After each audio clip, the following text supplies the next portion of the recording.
Good morning and welcome to week 14 of the NFL season and week 14 of the Football Diehards DFS Sunday morning show with the talented and popular Jason Brady and the old man of fantasy, Emil Kadlec.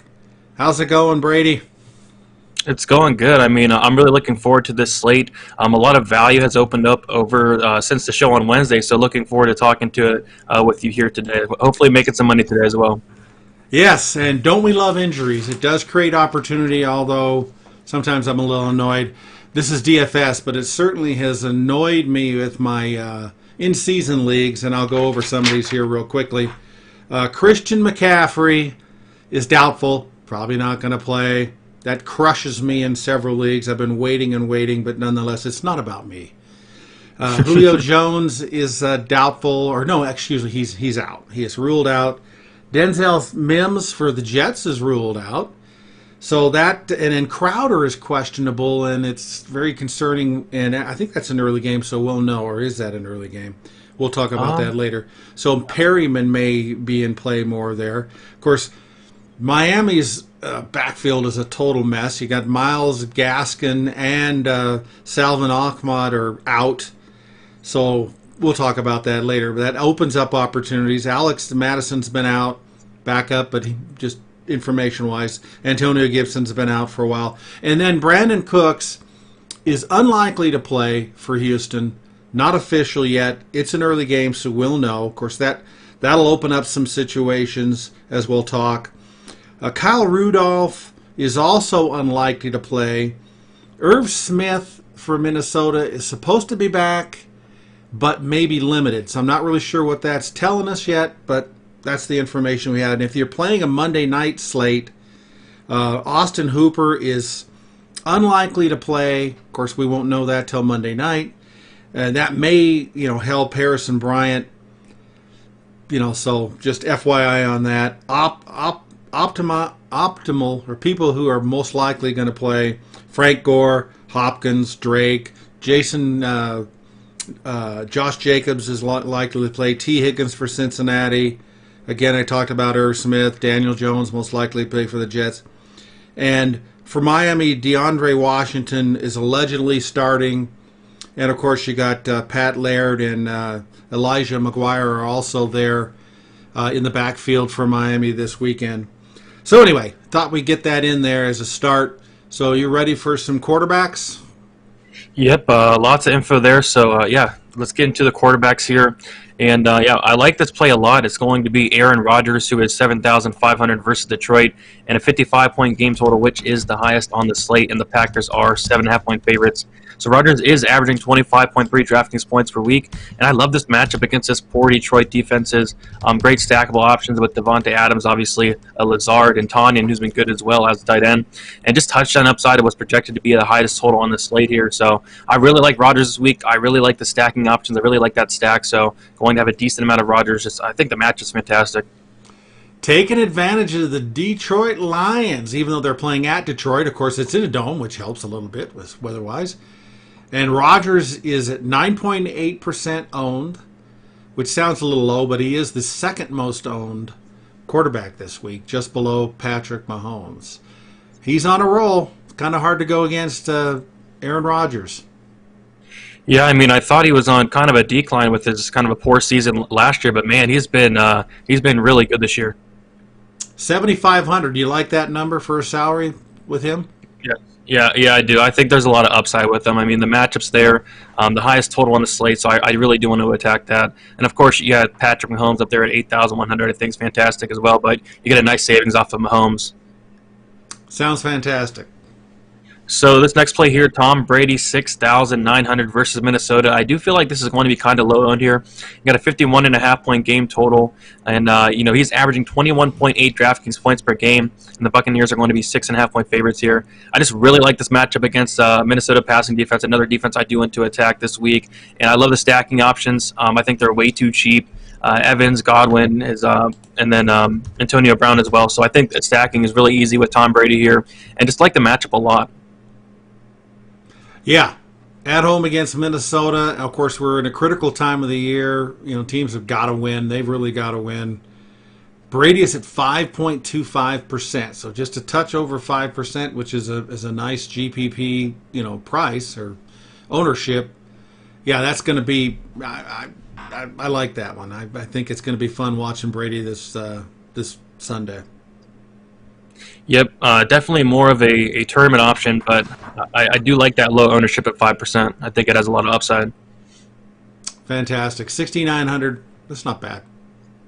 Not bad. So going down a little bit, Justin Herbert 6,800 versus Atlanta. You got a 49.5 point game total where the Chargers are 2.5 point underdogs. I'm kind of surprised by this total because I think both these teams have solid offenses and both these teams have really poor defenses. So I actually can see this going over and scoring well here. And he did have a poor game last week, which should lower his ownership. A lot better matchup this week against Atlanta. Atlanta has one of the worst pass defenses in the NFL, and the Falcons have given up the 6th most DraftKings points to opposing quarterbacks. And so the Chargers in general looked awful last week. I think they scored 0 points against the Patriots. So I do think they'll bounce back. Yeah, I do think they'll bounce back here. I mean, hopefully low ownership. What's the ownership on Herbert here? Hopefully it's low. Herbert's at 6.9%. He's the 5th most owned quarterback, but he's down to 6.9%. I guess that's pretty good. Now, Atlanta, they've been playing a little better defense. I don't know how to take that exactly, but it's, Herbert, he should bounce back. New England is an excellent team, and if Belichick knows how to, remember last week we talked about who's he going to take away? Is he going to take away Keenan Allen, or is he going to take away the Eckler? Yeah, Eckler. Well, he took away Herbert, so we missed that one. He took away everybody. Yeah, Boy, unbelievable. What a great defensive play for the Patriots. But yeah, that's a nice ownership percentage of 6.9% for Justin Herbert. And Atlanta it's at home against Atlanta. Atlanta's a little better defense, but I think you definitely can still take advantage of Atlanta. Yeah, for sure. So we got to touch on him here, and it's going to be the number one owned quarterback on the slate, and for a really good reason. I mean, Patrick Mahomes, 8,100 going against Miami, and he's averaging 28.1 DraftKings points. I just really like the stealing that Mahomes brings. Amazing ceiling on any given slate. It really does not matter the matchup, and I actually don't mind the matchup here against the Dolphins. You got great stackable options with Tyreek Hill, somebody who's been on an absolute tear, Travis Kelce, Sammy Watkins. So I really like this Mahomes stack. The only problem is it's going to have a lot of ownership. That's the only problem I have with it, but it's really hard to ignore the upside of Patrick Mahomes and this Chiefs offense. Yeah, Patrick Mahomes is owned at 10.8%, number one owned quarterback. Miami, they're playing at Miami. Miami's defense has been pretty good. Anyway, it's a good play. It's a good play. I'm excited just to see. It's fun to see Miami. They've got a tough schedule the next 4 weeks. It's going to be tough for them to make the playoffs. I'm rooting for them just because they're a young team, but obviously I love Patrick Mahomes. Love watching Patrick Mahomes, and that's a dang good matchup for it doesn't really matter for Patrick. It all depends on whether they haven't been running the ball a lot lately, so that helps Patrick Mahomes. They mean Kansas City. Yes, so I definitely do like that. I'll have some Chiefs stacks, but like I mentioned, I do think it'll be fairly popular to stack those Chiefs this week. All right, so getting into the last play here, I want to talk about kind of a cheaper option at quarterback, and it's Matthew Stafford, 5,700. I just think that price is a little bit too cheap here and a little bit disrespectful to Matt Stafford, and it is a 55-point game total where the Lions are 7.5-point underdogs, and Stafford's averaging 18.9 DraftKings points. I really love the game script here for Stafford in a game they should be trailing. I actually love the matchup a lot. I don't think this Green Bay defense is all that great, and you got cheap stacking options, Marvin Jones, Amendola, Hawkinson. And like I said, they should be coming from behind, leading to more passing attempts. Just nice upside and what's projected to be the highest total on the slate. I think with touchdown upside as well. So, yeah, I'm going to have some Matthew Stafford stacks. I think the price is way too cheap here, and I actually do like the matchup in the game here.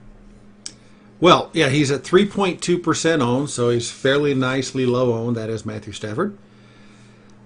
They're probably going to be behind. Let's assume they're going to be behind, and let's assume that he stays in the game, doesn't get crushed. He's going to be throwing the ball, especially in the second half of the game. So good opportunity for Stafford to get a good total by the end of the game.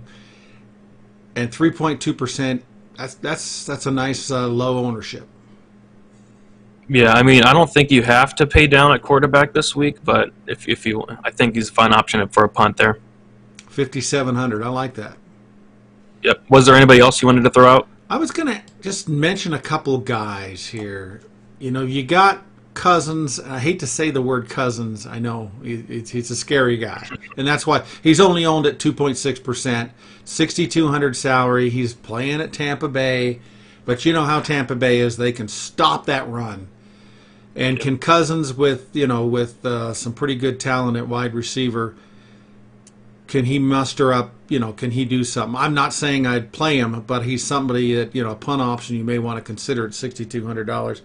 And your favorite is Deshaun Watson. Of course, now we're not so sure if Brandon Cooks is going to be playing today. And, I'm not sure if he's a great play. He's at Chicago. Chicago's a tough defense. I'm not so sure if I'd play him. And he's at $7,600. So I thought I'd mention him because I'm not so sure if he's really that good of a play. He's a risk play. But he's at 2.8% owned. That's why I wanted to mention him. He always seems to find a way to score points. But Chicago, even though they've lost a ton of games in a row, can't even count how many they've lost.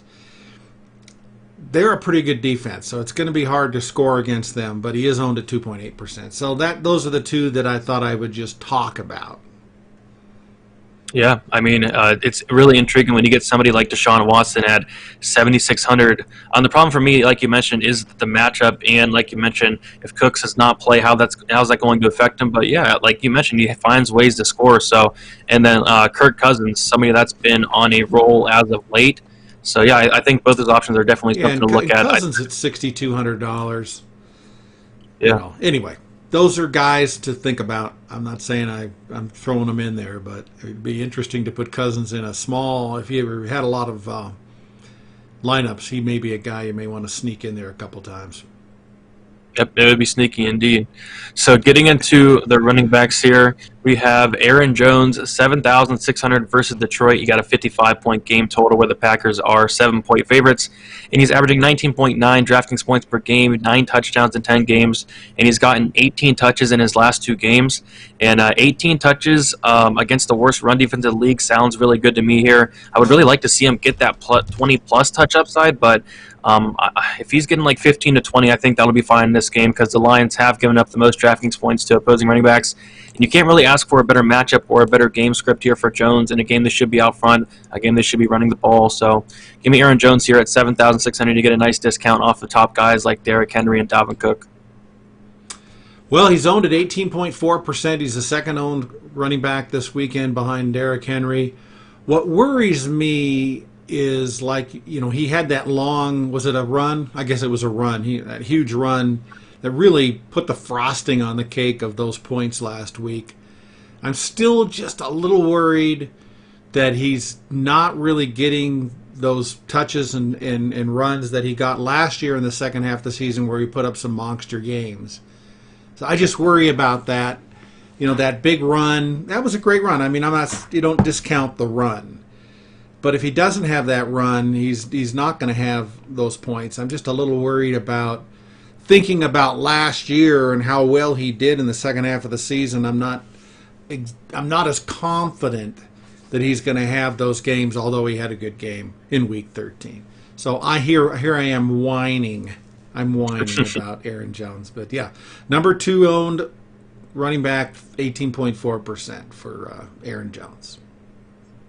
Yep, I like it. Yeah, it's definitely a concern. I feel like they should use him a lot more. I mean, he's so talented. So I'm wondering, do you think that they're mixing in Jamal? I mean, they're thinking of the playoffs. They trying to keep people healthy. I'm just throwing that out. It makes sense to me. I mean, that's kind of the stereotypical situation of NFL teams these days, is being careful of thinking ahead into the playoffs. I mean, I don't know what the great chance is of them going to the Super Bowl, but they are playing better. The coach and Aaron Rodgers, as you pointed out, are connected better. Rodgers talked a lot about I just saw a note that Cooks is out. I don't know if it's official though. Anyway, it's probably going to happen. But anyway, Aaron Rodgers, who talked about learning from Devontae Adams, and he feels better. He just seems to be in a better emotional state. Aaron Rodgers. They've got a chance to make the playoffs. Obviously, they're going to make the playoffs. They got a chance to make the Super Bowl. I think that they're thinking about that, and perhaps that may be why that they're kind of rationing these running backs to optimize their playoff performances. Is that a bunch of bullshit from Emil Kadlec, or is there a chance for that? It definitely makes sense to me, so I like it. Anyway, all right. My philosophical Sunday morning on Week 14. I like it. All right, so we got to talk about him. You mentioned that he's going to be the number one owned running back here, and that is going to be Derrick Henry at 8,700, averaging 20.7 DraftKings points per week, going against Jacksonville here. Henry had a pretty poor game last week, but I do expect him to bounce back here in a game script that really fits him. And just a great matchup against one of the worst run defenses in the league. And Titans are favorites here, which should lead to more carries for Henry. And when you want to play Henry, it's when they're going to be favorites. It's when they're going to be out front. You don't want to play them in a game they're going to be trailing because, like we saw last week, he's not going to do so great. So I do think they'll be out ahead. I do think he'll get a majority of the carries. He has that 30-plus carry upside on any given week, and a really good matchup here. So, it's hard to ignore Henry, even though he's number one owned.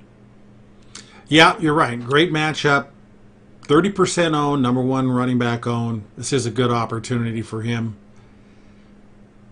Yeah, that's a high owner, but we're talking cash. That's obviously you don't want to miss out on somebody who's going to do well. So against Jacksonville at Jacksonville, that's a heck of a situation. Number one owned running back this week, Derrick Henry. Yep.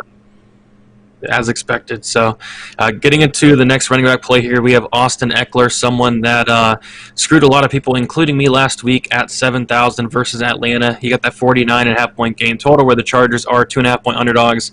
He's averaging 16.2 DraftKings points per game. And I do think that poor game last week is probably going to lower some ownership here. But I do love this matchup against this Falcons defense. He has that elite pass catching ability, and I feel like this game does have potential to shoot out here. Both really poor defenses, especially on the Atlanta side. But like you mentioned, Atlanta's defense has been playing better, and the run defense is actually pretty solid, but Eckler can do it through the air, so I'm not overly concerned about it. So, probably going back to Eckler here. I'm not going to let that one game really scare me away, and like we mentioned last week, Belichick has his ways of taking away players, and like you said, he took away the whole team. So give me Eckler here at 7,000. Yeah, and like you mentioned last week, I think it was 16 targets, 11 catches when he came back. 2 weeks ago. Last week he had 9 targets, but only caught 4. Probably a lot of uncatchable situations. He's the 6th most owned running back at 13%. So I think people are still rolling the dice on this guy, even though they had the bad week, and maybe it's Atlanta. So I think ownership wise, you're still in a situation where he's fairly well owned. But obviously, with the dual ability, Jackson's back this week, by the way. But I don't think that's important. I just thought I'd mention that. But we're all waiting for this guy to blow up again. I think it's very possible today. I sure hope so. So, getting into put him in your lineups. Exactly. Getting into the next play here. This one's an interesting one, and it's going to be Deandre Swift at 6,500. He's questionable, but I do think he's going to play.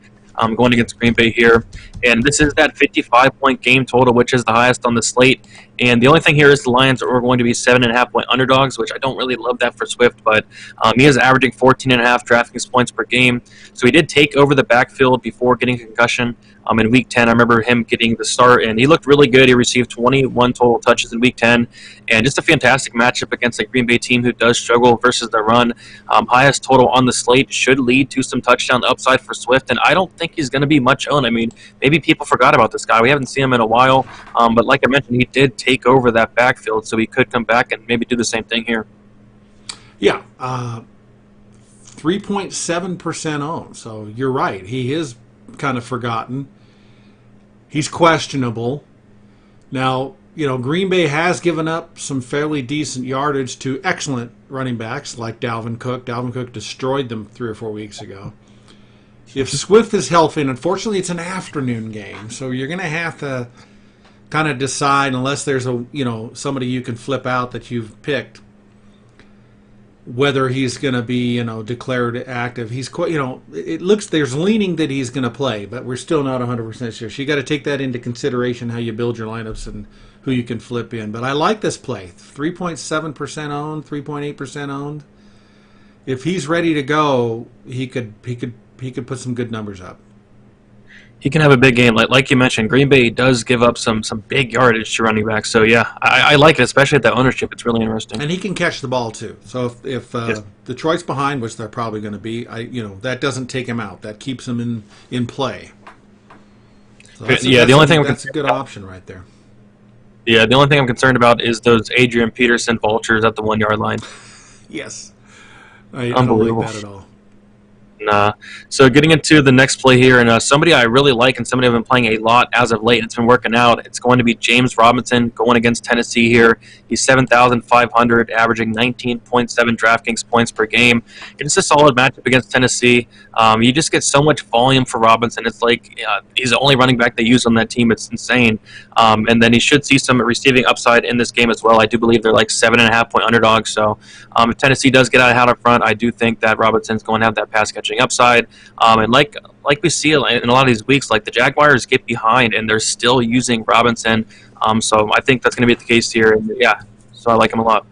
Yeah, last week against Minnesota, he was got 90% of the carries, and like you said, he had 6 targets, 6 catches, 30 yards. He got in the end zone too and running.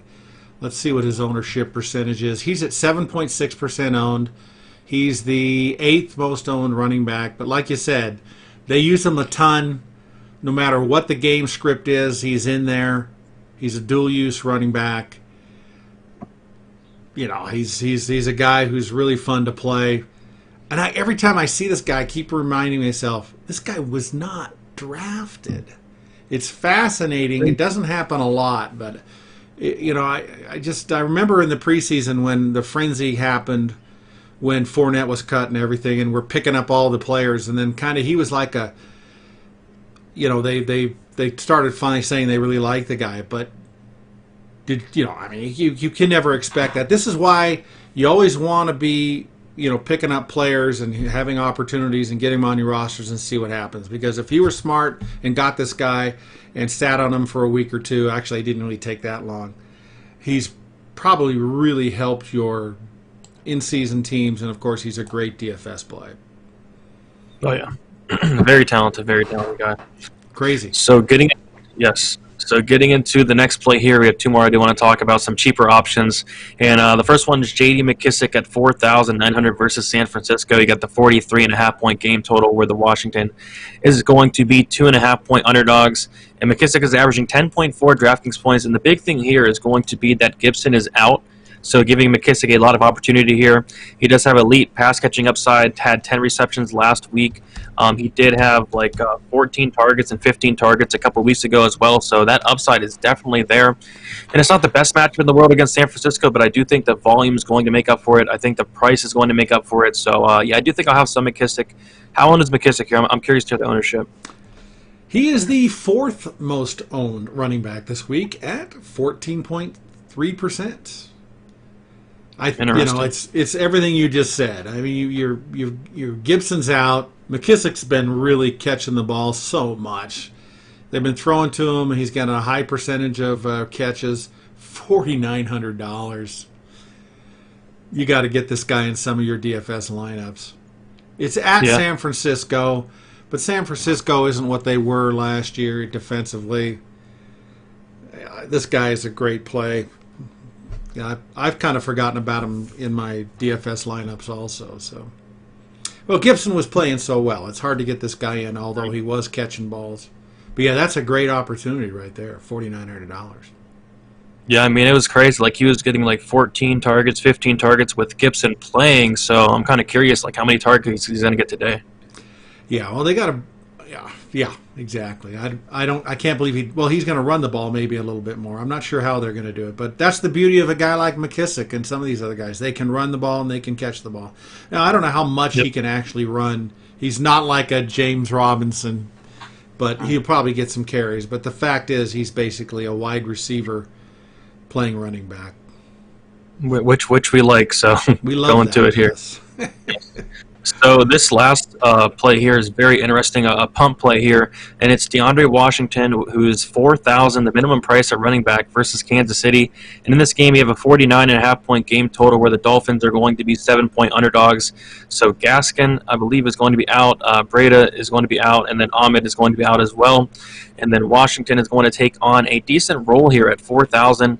He does have some solid pass catching ability, especially in a game that the Dolphins could, probably going to be trailing. I think it's more than likely they're going to be trailing here. So you don't need much at 4,000. Maybe he finds the end zone. The total's not bad. Maybe some garbage time upside as well. So I think Washington's very interesting. Curious to hear the ownership. I think it could be decently high owned, especially as we get towards to kickoff. But I think I'll go to it. I think it's way too cheap. He's probably going to go up. They've ruled him the starter. So, right now his ownership's at 2.9%. It'll probably go up a little bit. But, you're still dealing with a guy who has done nothing this year. They've also got Patrick Laird and Elijah McGuire, but, this guy's probably he's going to be starting. He's going to get the opportunity. One thing to point out, last year at the end of the season when he was playing for the Raiders, I think it was the Raiders, in Week 14, he scored 21 points, and in Week 16, he scored 18. In Week 17, he scored 21. And he did have a lot of targets. His mixture of receiving and rushing was there. So, he's game script. He could still be a guy who's in there catching the ball. So he's a tempting guy. Like you said, though, there may be a rush to him. Do you really have to play a Miami player just to play a Miami player because of the situation? We want to take advantage of situations. And, yeah, he's probably a good guy that you should seriously consider at $4,000. And the ownership may be closer to 5% when we get to the actual games. But he has the ability to play. He's a good player who can have some single games that are good scores. Yep. He's going to get an opportunity today, so we'll definitely see. Was there anybody else you wanted to throw out? Well, I just wanted to mention David Montgomery. Who is this guy? I don't know who he is anymore. For how many weeks or how many years you just scratch your head and you just say, "Oh, this guy just doesn't do it," and then all of a sudden, they've had some weak situations, and he's just gone crazy. And as a matter of fact, just to mention, he's the third most owned running back this week. 16.7%, 6,500 salary. I'm not, I just want to mention them. They're playing against Houston, and Houston's not the greatest defense. They're playing at home. Obviously that's why he's highly owned. Anyway, I just thought I'd mention him. Got to mention him. I think he's a solid play. So they priced him up 1,000 more since last week, which is interesting. And that ownership is a little concerning. So I'm probably not going to go there much, honestly. I'm probably not going to chase those points. He has been doing good the past 2 weeks, but I'm probably not going to chase it here. But, yeah, he's a fine play. Yeah, that's an interesting one. Well, McKissick's just below him in ownership, but he's $4,900. You're saving, if you went McKissick instead of Montgomery, you're saving, I used to do math, $1,600. That's a lot of savings. Yes. Exactly. So, yeah, I think there's other better plays, but I think he's fine. All right, so getting into the wide receivers here, and probably one of my favorite plays on the slate is going to be Keenan Allen, 7,700 versus Atlanta. You're getting some savings off of those top guys at that price. And in this game, it is a 49.5-point game total where the Chargers are going to be 2.5-point underdogs. Allen is averaging 19.7 DraftKings points per game. So he did have a poor game last week, but he still had 11 targets, so I'm not overly concerned going here against Atlanta passing defense. And he's averaging 11 targets per game as well. And like I mentioned earlier, I'm loving this Herbert and Allen stack a lot this week. Got a good matchup against this Falcons passing defense. So the Falcons have given up the third most DraftKings points to opposing wide receivers. And, I like Allen here a lot. I like him in cash. I think you can play Allen in cash every single week because of the volume. And I like him in tournaments this week as well. 11% owned. He's like the 8th most owned wide receiver this week. It's a good situation there, coming back after a bad game against New England. He's a great player in a great situation, a good bounce back game for the Chargers in general. So that's a good play. Yep. 7,700, is that a pretty good price to you? Yeah, I think it's fine for Allen. I think he's been underpriced all season, and I could even argue that he should be priced a little bit higher with the top guys there because he just gets so much volume every week. It's crazy. Sounds great. All right, so getting into the next play here, and this guy has been very, very hot, and it is going to be Tyreek Hill, 8,500 going against Miami. He is averaging 23.7 DraftKings points per week, and yeah, there's always a high ceiling with Tyreek Hill, no matter who the matchup is. And like I mentioned earlier, I'm really liking the Mahomes and Hill stack. I do think it'll be popular, but it's really hard to ignore the connections they've had, especially as of late. Like they've been going insane lately. So I do like Hill here at 8,500. I do think it'll gain some ownership for sure, but it's really hard to ignore what he's been doing as of late. Yeah, he's been doing really well. Let's see, where is his? I don't see his numbers here. Oh, here he is. 16.4% owned, second most owned. Devontae Adams is ahead of him. Boy, that game a couple of weeks ago where he just was a monster. It's just incredible. Yes. At Miami's defense is a little bit better, but you're having to pay $8,500. But obviously his ceiling is way up there. Yep. I remember that game. He scored like 60 DraftKings points, and I remember because I did have him in my lineup. It was awesome, man. I was just I was loving it. I really was. Like last week, and we haven't gotten the tight ends yet. I had Waller out. I didn't play Waller in my DFS, and that bit me. When you're sitting there on Sunday watching these guys go off that are not in your lineups, you got to really hope that your guys really have a better than normal game because your opponents obviously. I'm playing 50-50, so that hurt me. Yeah. So if you didn't have Tyreek Hill that bomb out week, you're hurting. Oh yeah, for sure. So this next guy is someone that's also been very, very good all season long, and that is going to be Davante Adams going against Detroit here. And Davante Adams is 9,300. He's averaging 27.9 DraftKings points per game. Just another guy with an extremely high ceiling and extremely high floor against a very poor Detroit secondary. Just a decent pairing option with Rodgers as well. And last week I was all over Adams. I did play him a lot instead of kind of the running back chalk. I think the running back options are a lot better this week. But I still think Adams going up and getting him at 9,300 could be a little bit different. I am expecting him to gain ownership, but I don't think he's going to be like crazy owned. But yeah, I do like Adams this week at 9,300. Yeah, number one owned, 21.9%. Just having a phenomenal year, and against Detroit. What did he? He got 2 touchdowns last week too. Anyway, yeah, good play. Oh yeah, but you're paying for him. But he's got to play. But he's been playing that well. Yes, I like it. Even though it's expensive, but it's really hard to ignore the upside there. Fantastic. All right. So next play here, we do have Calvin Ridley, 7,500 versus the Chargers. You got a 49.5 point game total. And the Falcons are going to be 2.5 point favorites. And Ridley is averaging 19.1 DraftKings points per game. Julio Jones is out, which should give Ridley more opportunity here. And I feel like this game does have an opportunity to shoot out here. So nice run back option with the Chargers stack. If you want to do a Matt Ryan Ridley stack, I don't hate it this week, but I think Ridley should be fairly popular with Julio out, and I think he has a lot of upside with Julio out as well. Okay, sorry, I was studying some other things here. Let's go find Ridley's. Ownership is 9.5%. He's around like the 10th most owned, if I can count off the top of my head. So he's up there a little bit. Obviously, he's got the opportunity at 9.5% owned. Yep. So this next play is interesting. Do you think it's going to hurt with Jones out? Do you think it's going to hurt Ridley because he's going to get double teamed more frequently? It could.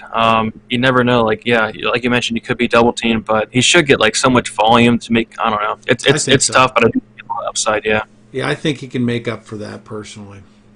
Yeah. So getting into the next play here, we do have Mike Evans. And I'll just want to say I like all of these Tampa Bay wide receivers.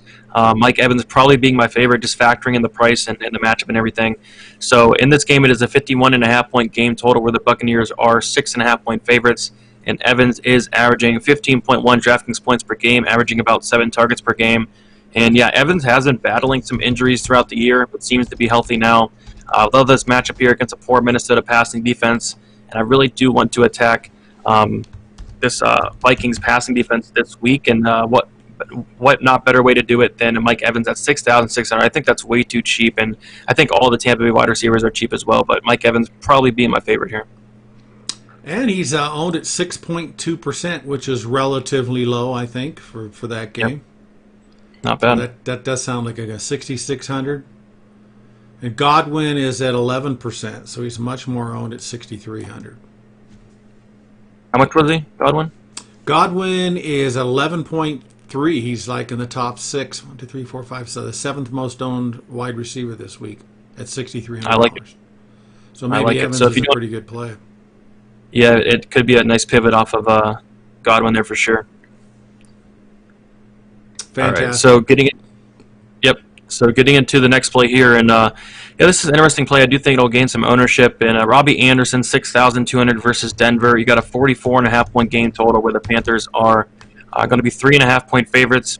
And Anderson's averaging 15.7 DraftKings points per week. The big thing here is DJ Moore is out, along with Christian McCaffrey. So I think you're going to see a lot more opportunity here, and it's not the best matchup in the world, but I do think he's going to see a lot of volume to make up for that.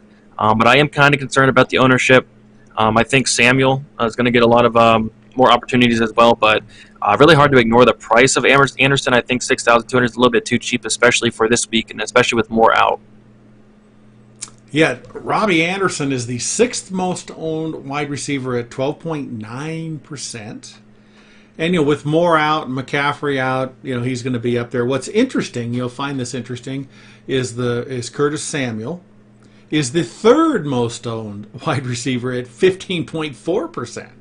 And maybe it's his $5,200 salary. And he does run the ball, and he's been productive running the ball. Yep. So an interesting pivot on the same game. Yeah, kind of surprising that Anderson's lower owned, but I'll take it. Yeah, he should have a good game. He definitely has an opportunity there this week against Denver at home. Yes.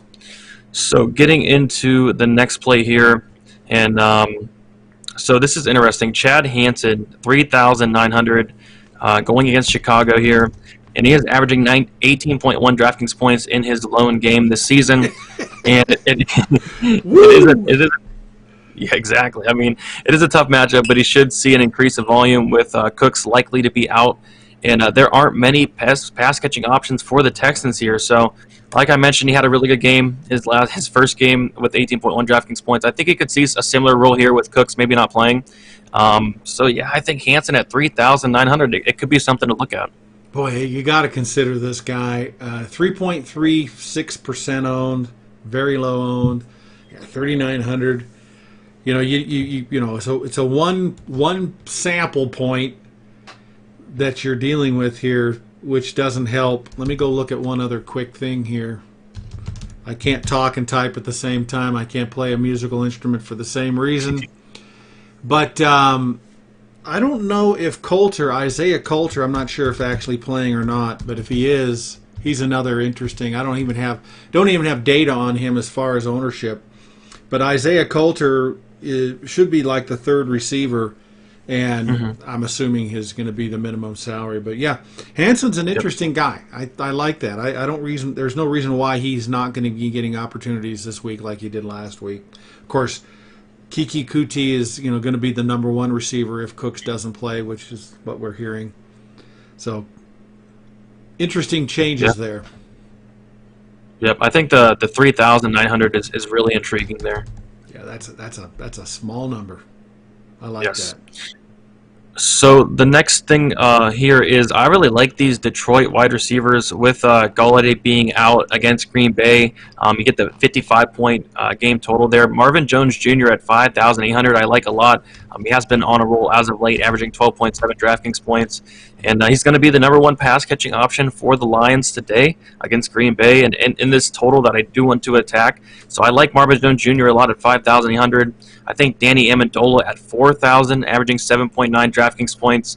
With Golladay out, I think that's going to help quite a bit. Just a nice pump play.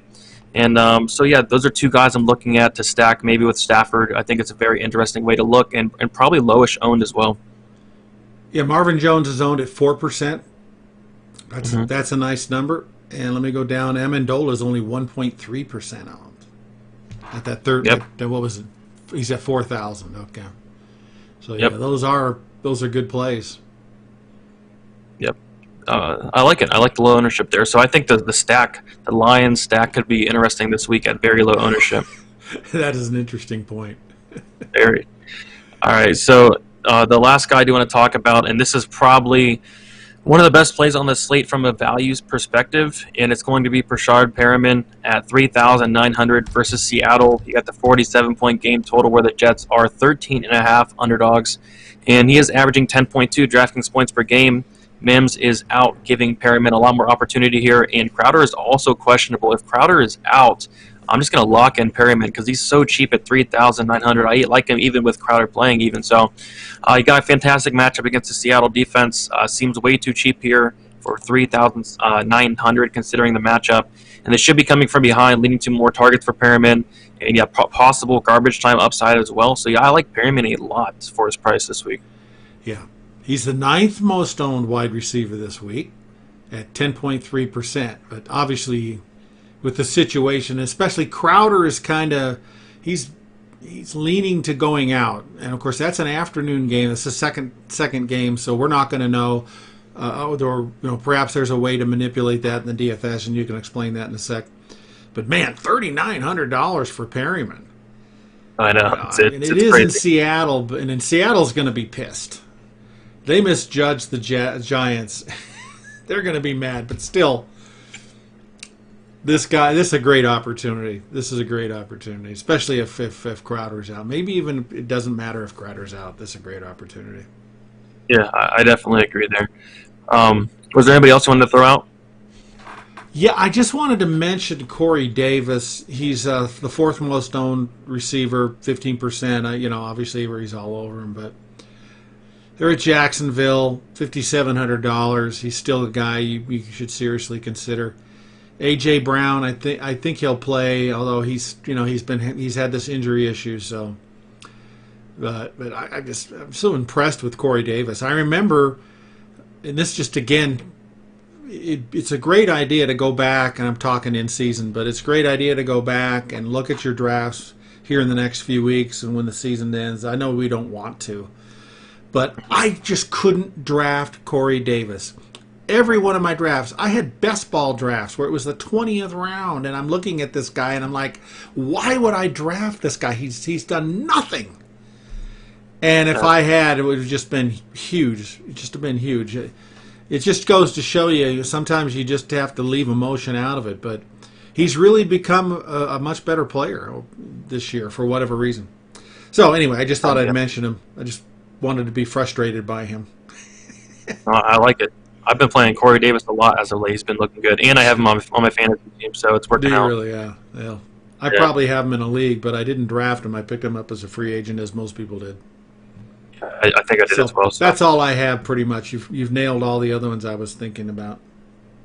Sweet. Okay, so we'll move into the tight ends, and tight ends a little bit tricky this week. Before you hit tight ends, let me hit. There was a question real quick before I forget. This is a in season half a point PPR. Would you start Kiki Kuti, T.Y. Hilton, or Josh Jacobs? Oh, it's between Kuti and Jacobs for me. What do you think? I would probably go with Jacobs. I think Jacobs is going to play, and he's going to be used a lot. So it's between him and Kiki, but I would lean Jacobs in this one. Yeah, I think Jacobs would be more safe for sure. Yeah. Anyway, on we go. All right, so getting into the tight ends here, starting up top, Travis Kelce, 7,400 going against Miami. He's averaging 21.3 DraftKings points, and somebody has a high ceiling any given slate, no matter the matchup. Nice pairing option with Patrick Mahomes as well. The only thing is the price. I don't typically like paying up for tight end, but it's really hard to knock up and get some Travis Kelce this week just for the upside that he brings each and every week. Number one owned tight end, 23%. And what's interesting about Kelce is he's number one owned at 23%. The next guy down is 8.9% owned, and that happens to be Hawkinson for Detroit. So you see this extreme disparity in the first guy to the rest of the field. Yep. Like huge. That's But crazy. that's the consistency that he's brought. Yeah. 7,400. I mean, he's been scoring. I don't know. He doesn't score a touchdown. He gets 18 to 20 fantasy points. Exactly. It's hard to ignore that upside. It sounds good. All right. So, you just mentioned him. T.J. Hawkinson, 5,000 versus Green Bay. I like him a lot. 55-point game total, highest on the slate, where the Lions are 7.5-point underdogs, and he is averaging 12.1 DraftKings points per game. And I like this Hawkinson stack as well with Stafford and all them, and then also a solid run back option to the Packers stack as well. So, I like this play a lot. Touchdown upside, and it was projected to be the highest scoring game on the slate. I think Golladay being out is definitely going to help him a bit. So, give me Hawkinson here at 5K. Get a nice savings off of Kelsey. That's a huge savings. Like I said, 8.9% owned, second most owned. 5K, that's a pretty good number. That's a very good number. Yeah, that's an excellent play, and he's been fairly consistent, which is hard to get at the tight end position. Consistency. Oh yeah, big time. All right, so the next guy I do want to talk about is going to be Jordan Aikens at 2,900, and I think if Cooks does not play, I think this could definitely help out Aikens here. You'd think, but going against Chicago here, which is actually a solid matchup. Chicago isn't all that great against tight ends. I think Chicago is ranked like 30th against tight ends and giving up the third most DraftKings points. So, Aikens, a little bit of a disappointment. A lot of people thought that since Will Fuller was going to miss the season, that Aikens will kind of step up, and he hasn't really done that. So maybe this could be the week, especially with Cooks maybe not playing. I think that could help out a ton. And I don't think anybody's going to play him, really. I mean, I think he screwed a lot of people the last 2 weeks. I don't think many people are going to go to him, which is kind of intriguing here at 2,900. Let me pull him up last week just to look at him. Well, Hawkinson's week 13, he had 9 targets, 7 catches, 84 yards. So that's 15 PPR fantasy points without scoring a touchdown. So, I'm sorry. I'm looking at Hawkinson. Sorry. There you go. Let's go look at Aikens. All right, not enough coffee. I've only had 1 cup of coffee. That's my excuse. I only had 3 targets, 2 catches, 10 yards last week, so I can understand. And I think the week before, if I recall, he dropped a couple of potential touchdowns. Yeah. But $2,900 if you're trying to, find, I forget what you call it, but if you're trying to, that's a great price for a guy who could end up with 15 fantasy points, especially if he catches a touchdown in a situation where if Cooks is out, like you said, Chicago's weak against it. That's an interesting punt play right there that has some decent upside to it. At least with the $2,900, I think you got an opportunity to score some points, DFS points, that'll really help you out. 4% owned. 4%, not bad. Is Jordan Aikens. I like it.